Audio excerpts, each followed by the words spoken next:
Hello guides, ನಮಸ್ಕಾರ. ಇಂದು ನಾನು ರಾಗಿ ಹಿಟ್ಟಿನಿಂದ ಮಾಡುವ ಪಡ್ಡು ರೆಸಿಪಿಯನ್ನು ತೋರಿಸುತ್ತಿದ್ದೇನೆ. ಪಡ್ಡು ಮಾಡಲು ಬಂಡಿಯನ್ನು ಇಟ್ಟುಕೊಂಡು ಇದಕ್ಕೆ ತುಪ್ಪವನ್ನು ಹಾಕಬೇಕು.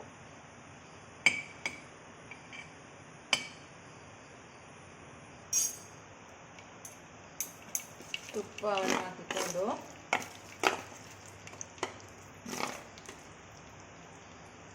ಪಡ್ಡುವನ್ನು ಹಾಕಬೇಕು. ಪಡ್ಡು ಹಿಟ್ಟನ್ನು ಉಂಡೆಯಲ್ಲಿ ಹಾಕಿ ತುಪ್ಪ ಹಾಕಿ ಪಡ್ಡು ಹಿಟ್ಟನ್ನು ಉಂಡೆಯಲ್ಲಿ ಹಾಕಬೇಕು.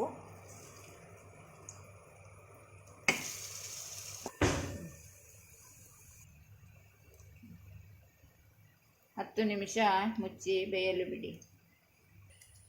5 ನಿಮಿಷದ ನಂತರ ಇದನ್ನು ಮುಚ್ಚಳ ತೆಗೆದು ಇದನ್ನು ಹೀಗೆ ಮಗಚಿ ಹಾಕಬೇಕು. 2 ಕಡೆ ಬೇಯಲು ಹೀಗೆ ಮಗಚಿ ಹಾಕಬೇಕು. ಎಲ್ಲವನ್ನು ಹೀಗೆ ಮಗಚಿ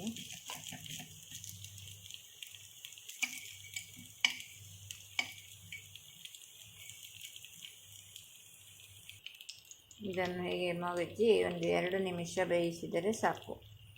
ಬೇಕಾಗುವ ಸಾಮಗ್ರಿಗಳು: ಬೇವಿನ ಸೊಪ್ಪು, ಸಣ್ಣ ರವೆ, ರಾಗಿ ಹಿಟ್ಟು, ಈರುಳ್ಳಿ ಸಣ್ಣದಾಗಿ ಹೆಚ್ಚಿದ್ದು, ಇನ್ನು ಡೈರಿ ಮಿಲ್ಕ್ ಚಾಕ್ಲೇಟು 10 ರೂಪಾಯಿದು 3 ಚಾಕ್ಲೇಟನ್ನು ತೆಗೆದುಕೊಂಡಿದ್ದೇನೆ. ಅದನ್ನು ಬಿಸಿ ನೀರಲ್ಲಿ ಕರಗಿಸಿಕೊಂಡಿದ್ದೇನೆ.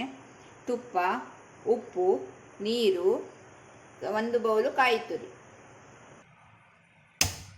ಈಗ ಒಲೆಯಲ್ಲಿ ಪಡ್ಡು ಬಂಡಿ ಅಂತಿರುತ್ತಲ್ಲ, ಪಡ್ಡೆ ಬಂಡಿಯನ್ನು ತೆಗೆದುಕೊಂಡಿದ್ದೇನೆ. ಈಗ ಕಾಯಿ ತುರಿ ಒಟ್ಟಿಗೆ ಸ್ವಲ್ಪ ನೀರನ್ನು ಹಾಕಿ ರಾಗಿ ಹಿಟ್ಟನ್ನು ಸೇರಿಸಿಕೊಳ್ಳುತ್ತಿದ್ದೇನೆ. 1 ಬೌಲು. 3/4 ಬೌಲು ರವೆ, ಸಣ್ಣ ರವೆಯನ್ನು ಸೇರಿಸಿಕೊಳ್ತಿದ್ದೇನೆ.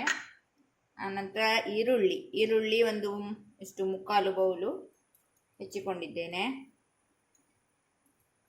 ಆನಂತರ ಚಾಕ್ಲೇಟ್ ಕರಗಿಸಿದ್ದು,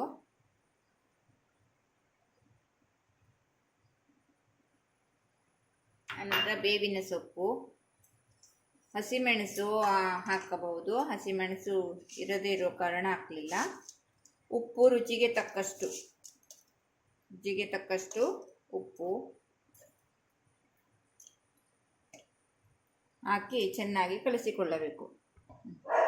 ಚೆನ್ನಾಗಿ ಮಿಕ್ಸ್ ಮಾಡಿಕೊಳ್ಳಬೇಕು. ನಂತರ ಇದನ್ನು 5 ನಿಮಿಷ ನೆನೆಯಲು ಬಿಟ್ಟು ಇದನ್ನು ಪಡ್ಡು ಮಾಡಬೇಕು.